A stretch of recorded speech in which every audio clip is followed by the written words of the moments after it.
Hey, Shalom, Shalom, Shalom. This is your brother Quadar of GMS Gulf Coast.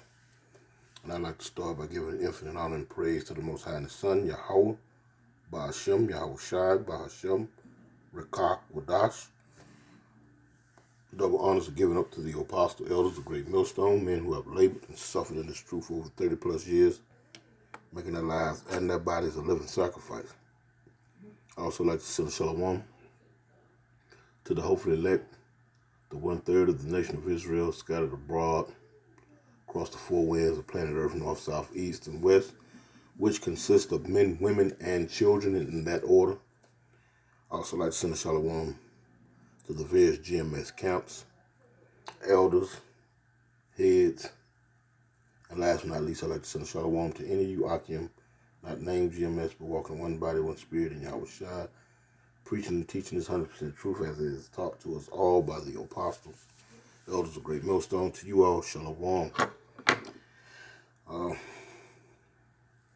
Ratazah, Lord's will is be edifying. Lord will it be edifying. And we're just going to start off with, with the subject matter of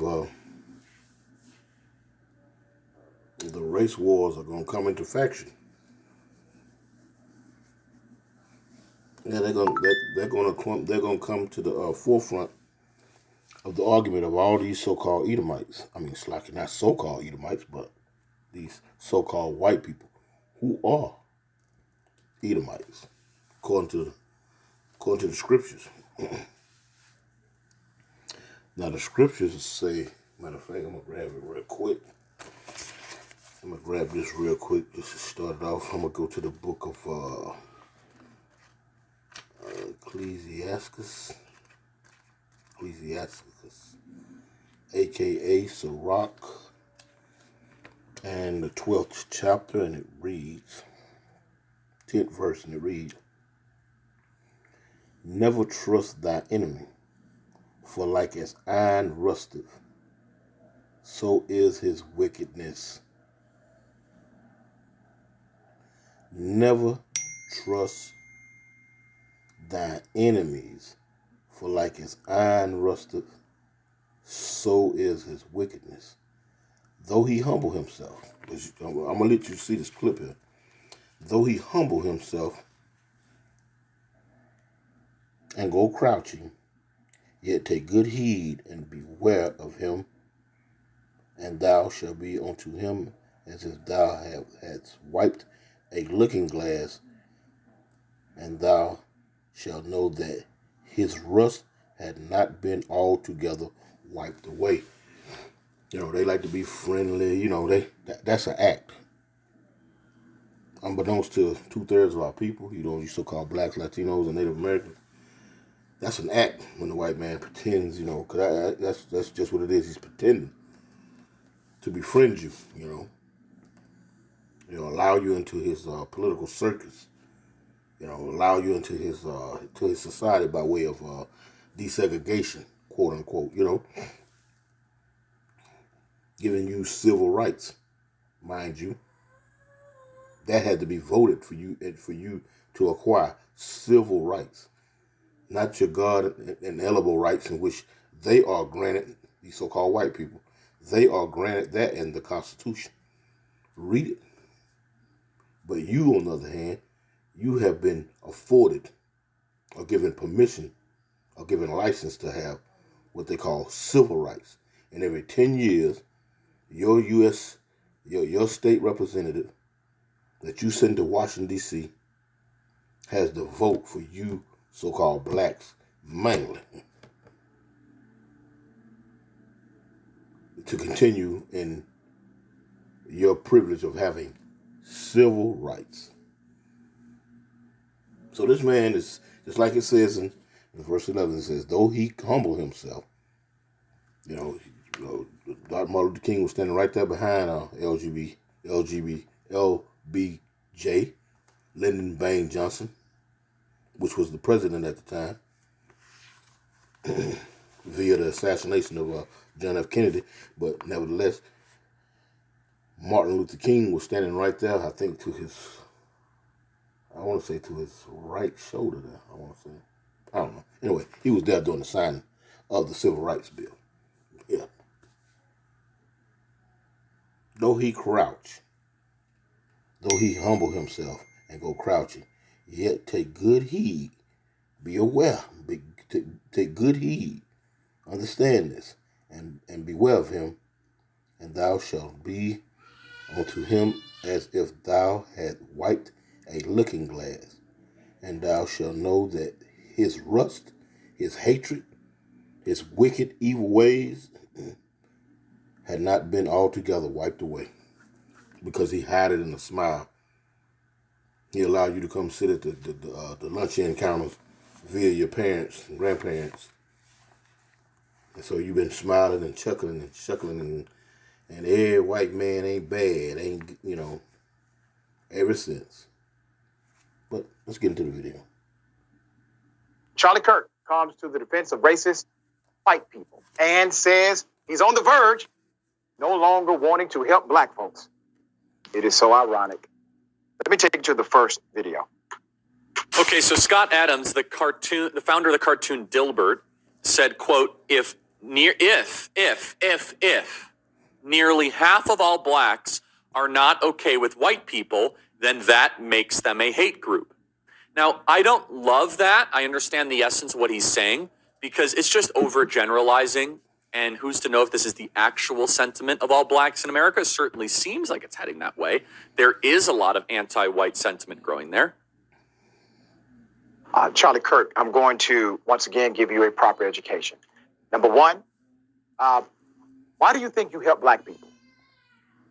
Number two, when you decide to contextualize any of this madness into some level of serious conversation, please understand you have now discredited your own proclamation about Dr. King.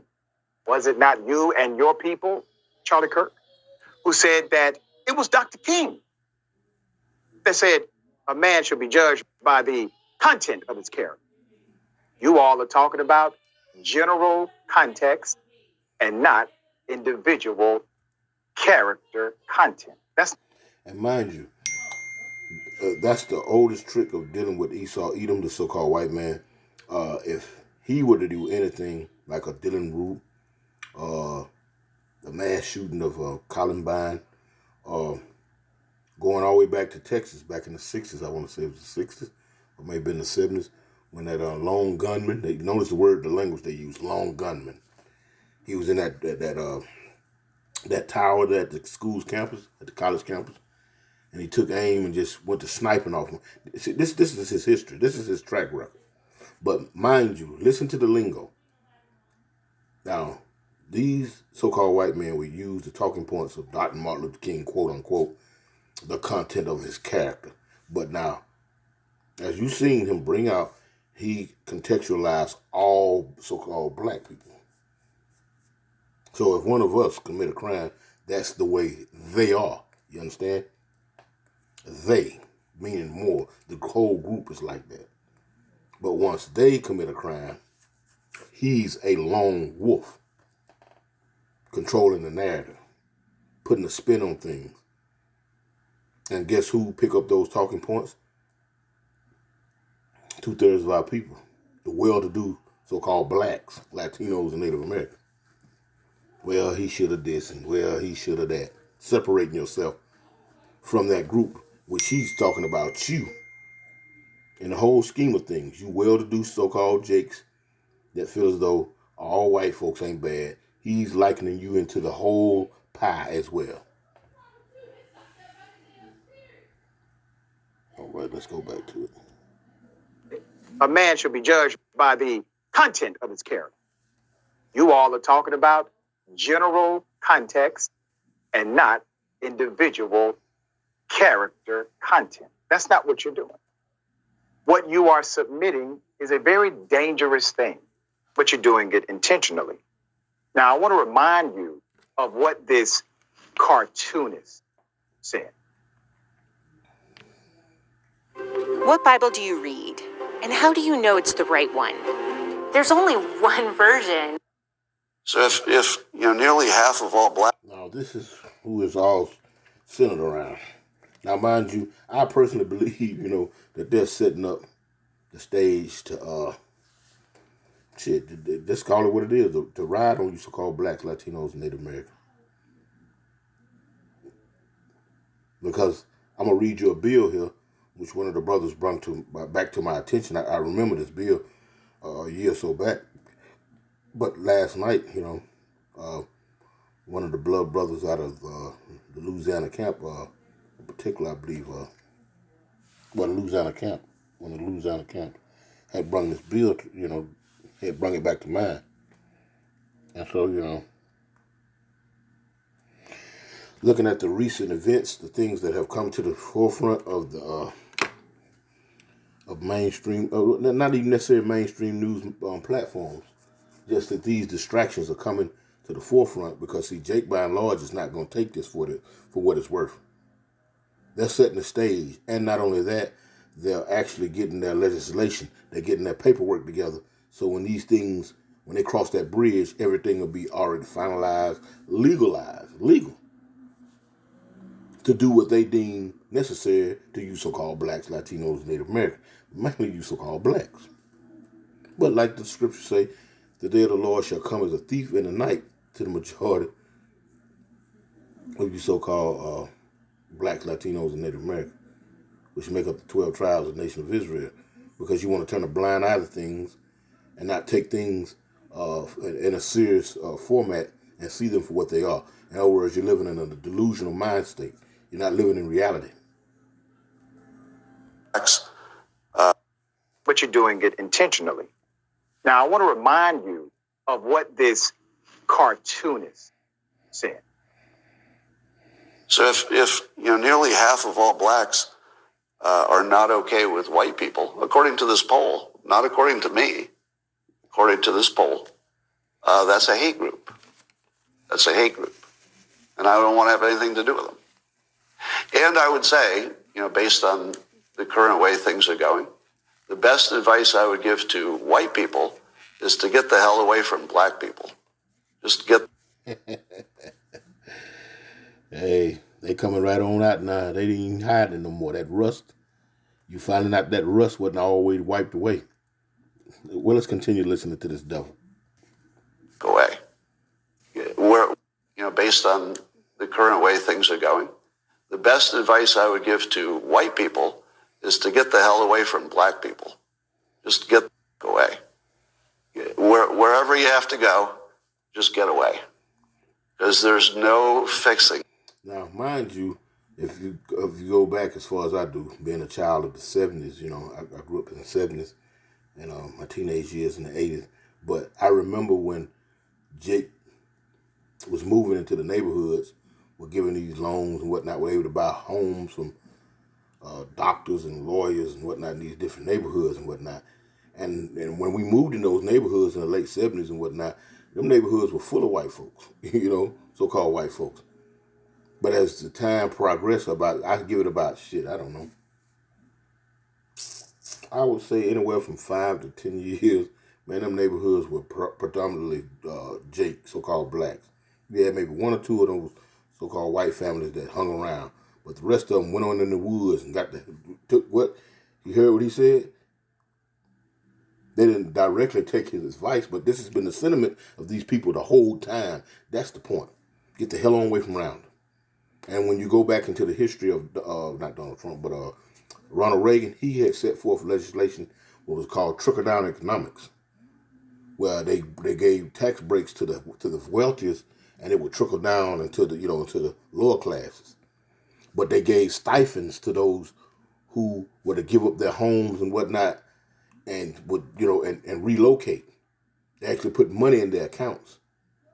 Now, I'm not making up any of this. You can go back and look at this.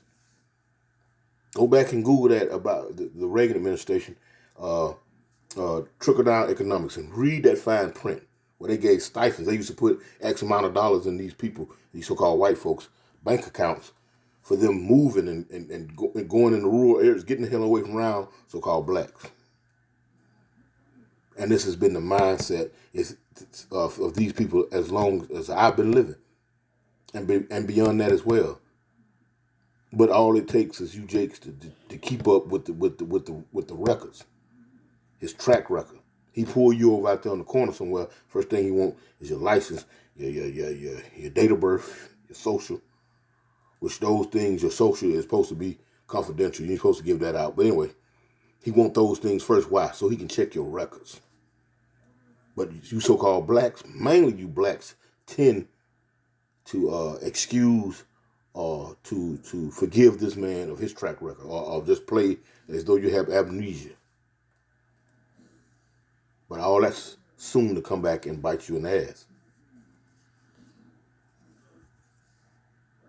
Best advice I would give to white people is to get the hell away from black people.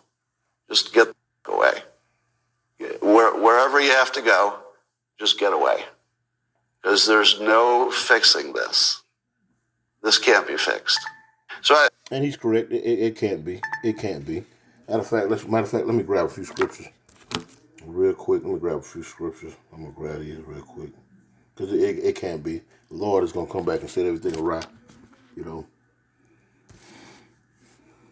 everything awry. Let's see. Let me go to. Let me get out of this here. Let me use my other phone here to do. Let's go to first. Let's go to first scripture. Let's go to 2 Ezra chapter 6 and start around about what, the 9th verse, I think. It says, "Said unto me in the beginning when the earth was made, with the borders over the foundation of praise." Okay, I'm gonna jump down to verse. It said, "There's no fixing this," and he has a point.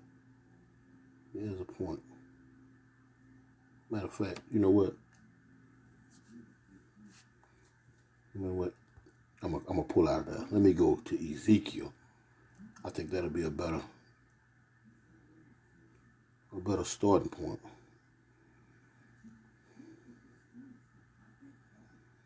Check this out. This is Ezekiel chapter 35 and verse. I'm gonna start at the top, and it reads. This is prophesied against Mount Seir, and it reads, "And Seir is Esau, the land in which Esau used to inhabit." So speaking about those people, these so-called white people that in all the lands sitting damn near at the head of the seats of all these nations. If not, they got their cronies.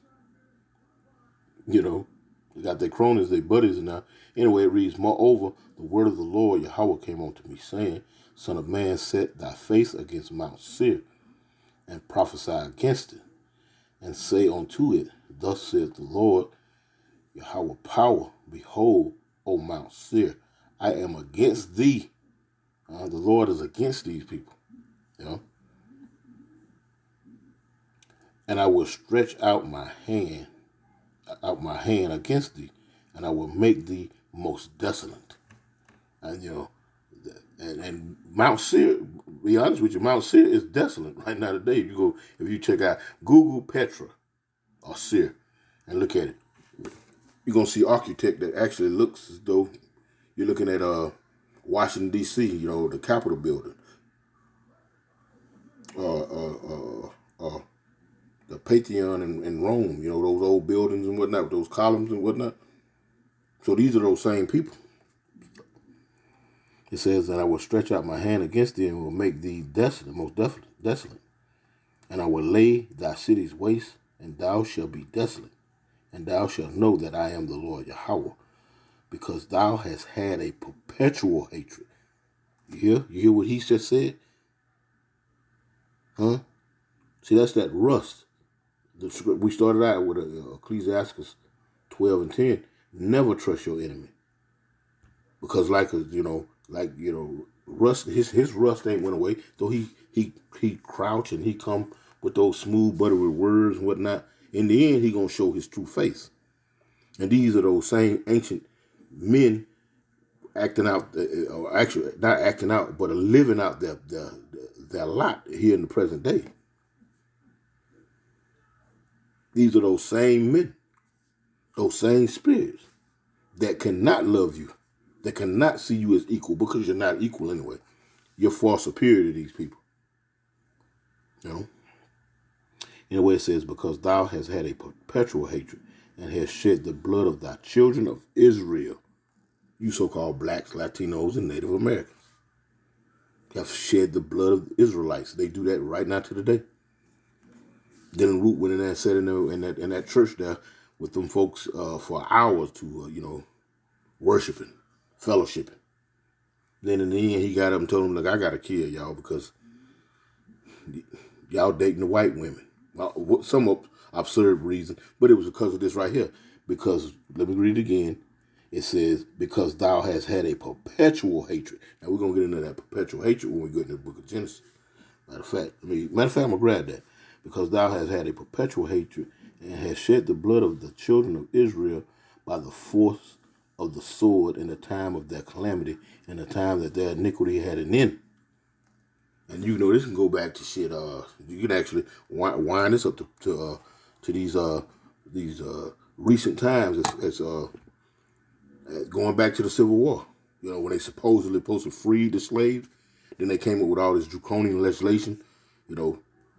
Dred Scott, where the Supreme Court Taney told Dred Scott that a black man has no rights that a white man is bound to respect.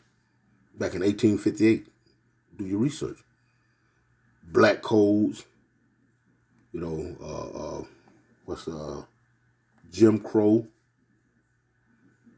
and the list goes on and on. But let's go to deal with that perpetual hatred. So let's go to the book of Genesis. And you know what? I'm going to grab 25 first. Let me grab the verse 25 and show you that, no, I'm going to grab verse 27 first. This is Genesis 27. And let's see, Genesis 27. And I'm going to start at verse 41, and it reads. Now, to give you some context, well, matter of fact, I'm going to just start at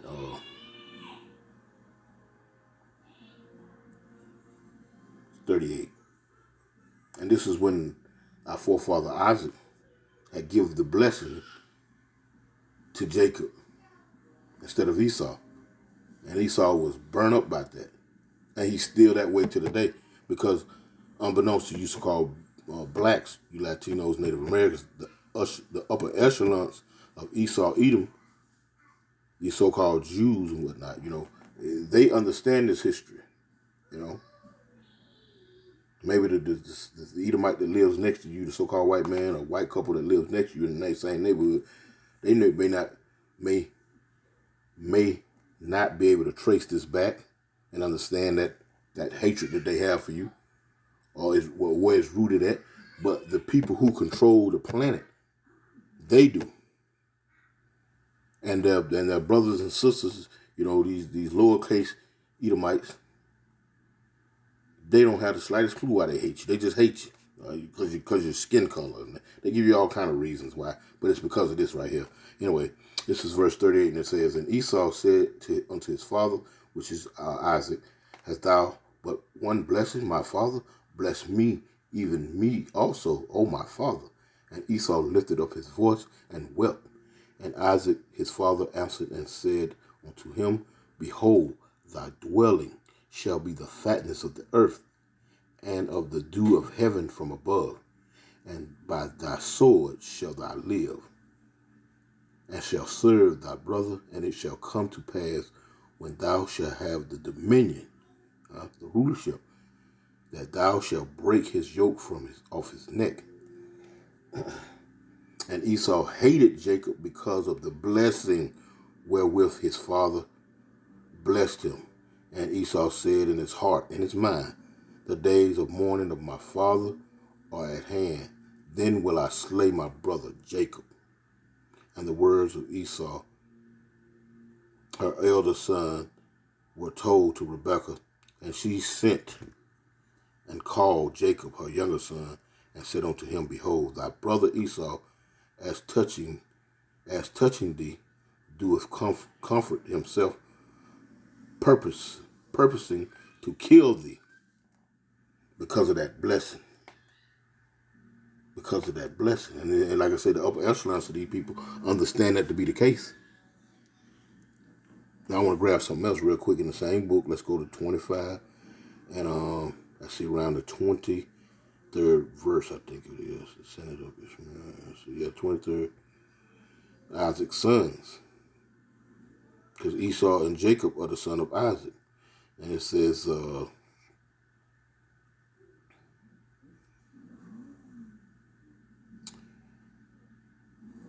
let's start verse 20, and it reads, this is Genesis 25 and 20. And Isaac was 40 years old when he took Rebekah to wife, the daughter of Bethuel, the Syrian, Padram, the sister of Laban the Syrian. And Isaac entreated the Lord Yahweh for his wife, because she was barren. And the Lord Yahweh was entreated of him, and Rebekah his wife conceived. And the children struggled together within her. And she said, if it be so, why am I thus? If if this to be the will of the Lord, why is this? What's going on? And when she sent to inquire of the Lord, Yahweh, the Lord Yahweh said unto her, 2 nations, not 1 nation, 2 nations are in thy womb, and 2 manner of people shall be separated from thy bowels. They're going to be separated. So this whole conundrum about, one people, we all Americans, world citizen, it was never to be the case. The Lord even said that us and Esau were to be separated. 2 manner of people, 2 nations that were to be separated. Let's keep going. Yes, it shall be separated from thy bowels, and the one people shall be stronger than the other people, and the elder shall serve the younger. And in this case, Esau came out first. So in the end, Esau will serve us. We're coming into that age, into that prophecy now. We're making our way into that now. And when her days to be delivered were fulfilled, behold, there were twins in her womb, and the first came out red all over like a hairy garment, and they called his name Esau. And after that, his brother out, and his hand took hold on Esau's heel, and his name was called Jacob. And Isaac was 80 years old when she bare them. Now you notice they didn't make any definitive quotation to what color was Jacob, because Esau was abnormal to be born looking the way he looked. He was born red, and these are the people who rule the planet. Look at this man on the screen here. See that tint, that pinkish tint, that reddish in hue. That's Esau. He's not white. You can see the words right down here. Kurt, black people. You see what is engraved in. That's white. Down here at the bottom down here, all that's white. TYT, that's white.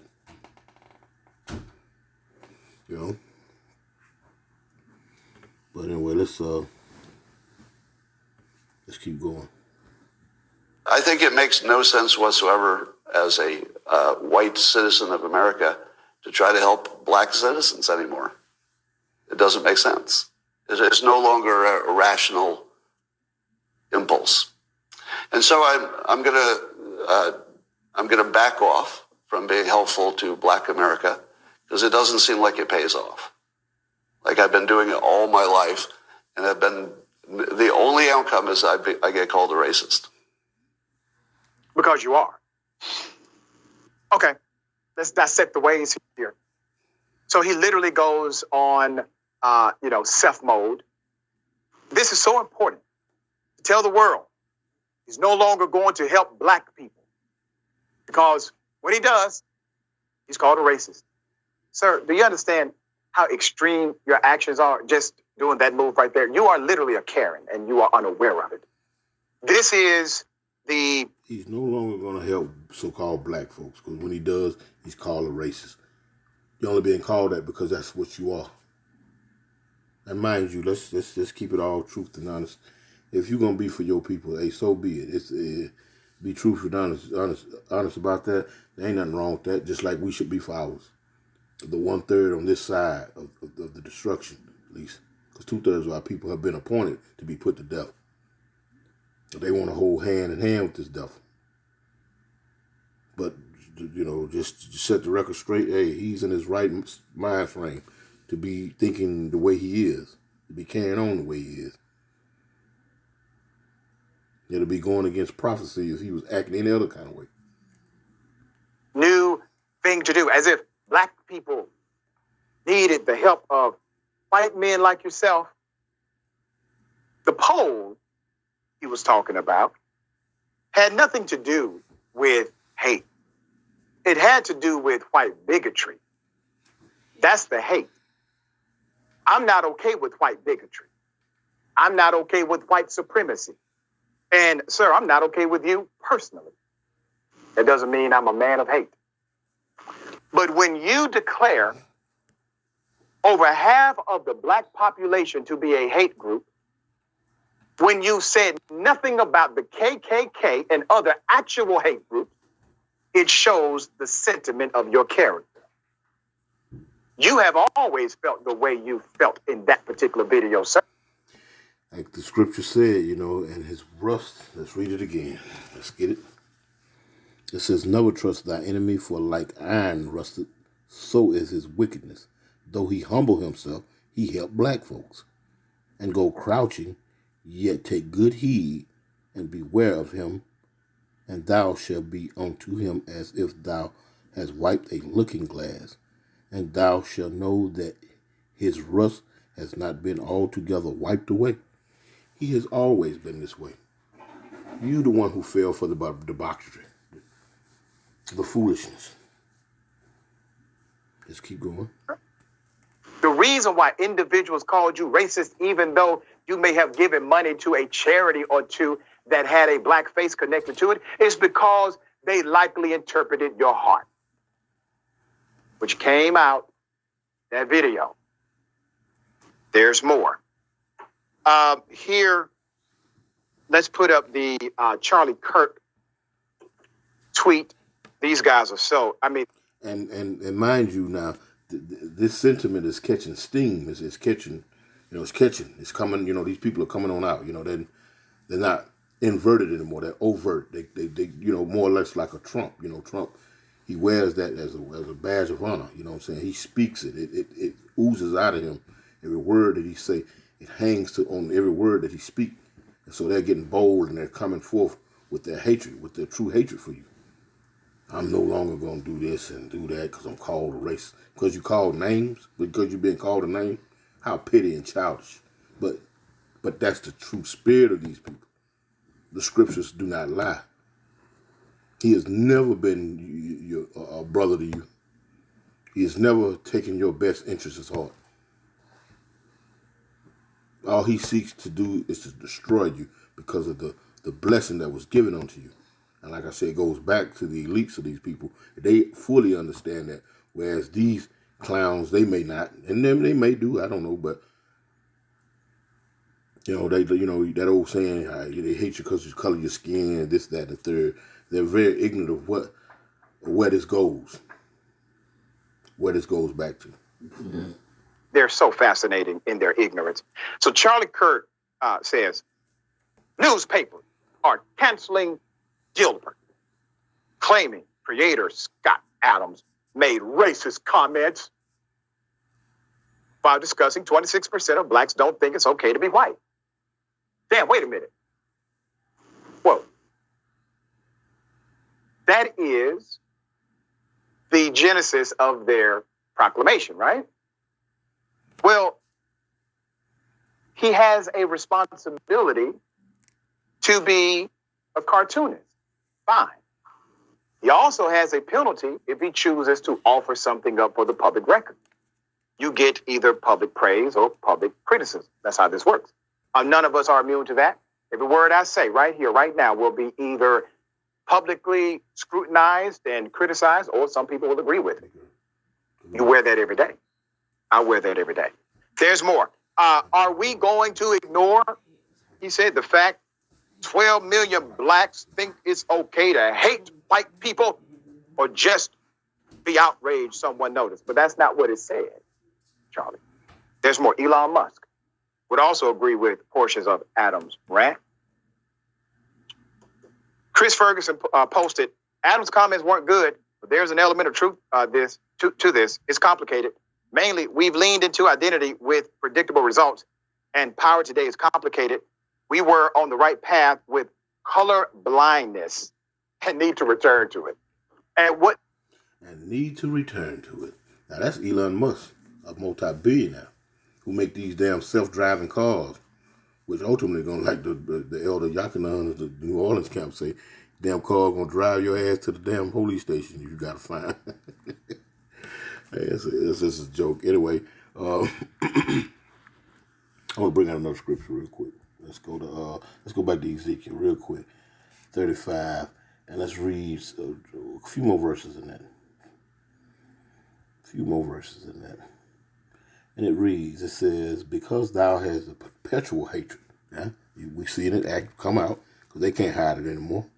You know, they see the men of the Lord out there on the highways and hedges.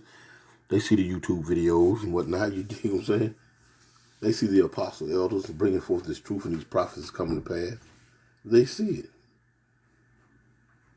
So they're deemed to stop it. You know, they got to set their heart, you know, we're going to do something about this. You know, it doesn't do us any good to be sitting pretending to be people like we like them. Get the hell away from around them. Even multi-billionaires, you know what I'm talking about? You buying their products and whatnot. These people are set against us. Because thou hast had a perpetual hatred and has shed the blood of the children of Israel by force of the sword in the time of their iniquity, of their calamity, Slakia, in the time that their iniquity had an end. Therefore, as I live, saith the Lord, Yahweh power, I will prepare to thee, Slakia. Therefore, as I live, saith the Lord, Yahweh, I will prepare thee unto blood, and blood shall pursue thee. Seest thou hatest not blood, even blood shall pursue thee. Even blood, since they ain't hated, they going to have to shed it. There's a scripture in Deuteronomy, or Numbers, I think it's Numbers, where it says that the blood of the land is defiled by the blood thereof, and I'm paraphrasing, but the land cannot be, matter of fact, let me grab it, because I ain't doing but butchering it. I think it's Numbers 19, that's 21. Let me see if I can grab this real quick. Perpetual.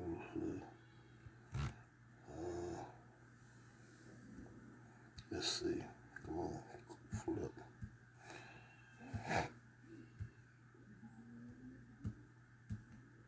Let's see. See if I can grab this real quick.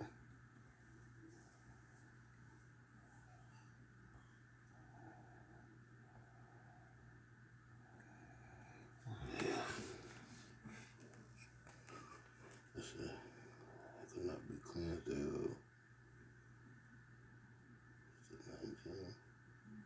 Is it 19? I think it's 19. Lucky.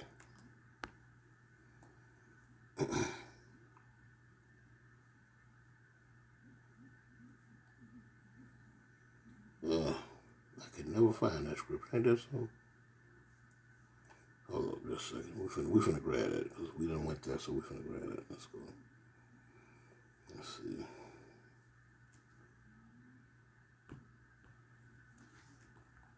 Lucky.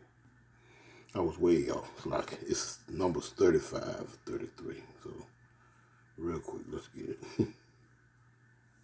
Numbers 35 and 33. And it reads,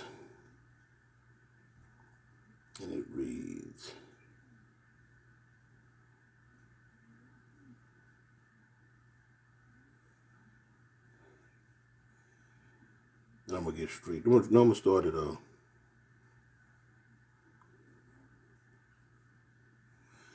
gonna start at verse 31. This is Numbers 35 and 31. It reads, "Moreover, ye shall take no satisfaction for the life of a murderer, which is guilty of death, but he shall surely be put to death." This man gonna be put to death. All these devices, all these snares and traps, and all that crafty counsel, all the things that they have meditated throughout the generations, they're going to have to own up to it. Whether they own up to it or not, they're going to have to pay for it. Anyway, verse 32, and it reads, "And ye shall take no satisfaction for him that is fled to the city of his refuge, that he should come again to dwell in the land until the death of the priest." Now, this is going back into ancient times. Now, it reads right, verse 33, it says, "So ye shall not pollute the land wherein ye are, for blood it defileth the land, and the land cannot be cleansed of the blood that is shed therein, but by the blood of him who shed it." The blood of him who shed it.